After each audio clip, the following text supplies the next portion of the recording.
এই যে যারা বলে যে বিয়ে করেছি মা বাপের মায়ের খেদমত করবার জন্য, মা বাপের খেদমত করার জন্য বিয়ে করেছি, কোন কোন পুরুষ এরকম বলে, রাজশাহীতে বলে এরকম।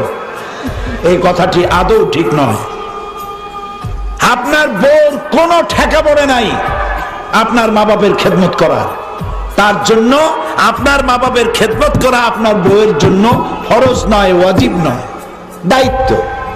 তিনি করবেন, এটা তার দায়িত্ব, কিন্তু আল্লাহ তাকে বাধ্য করে নাই। আপনার মা বাপের খেদমত করা পুরা ফরজ দায়িত্ব আপনার নিজের। বরং স্ত্রীকে দিয়ে আপনি খেদমত করতে বাধ্য করতে পারবেন না। আপনি তাকে অনুরোধ করবেন, সে খেদমত করবে, এটা তো দায়িত্ব, করেও থাকে আমাদের দেশে। কিন্তু আপনি ওই কথা বলবেন না, বরং স্ত্রীকে এমন একটা ঘর দিবেন যে ঘরে স্ত্রীর পারমিশন ছাড়া অন্য কেউ ঢুকতে পারবে না।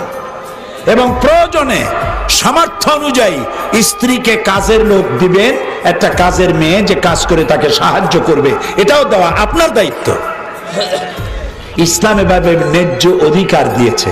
নবী করিম সাল্লাল্লাহু আলাইহি ওয়াসাল্লাম রাষ্ট্রীয় কার্যক্রম সমাপন করে বেলা শেষে ঘরে প্রবেশ করেছেন। ঘরের মধ্যে খাবার নাই।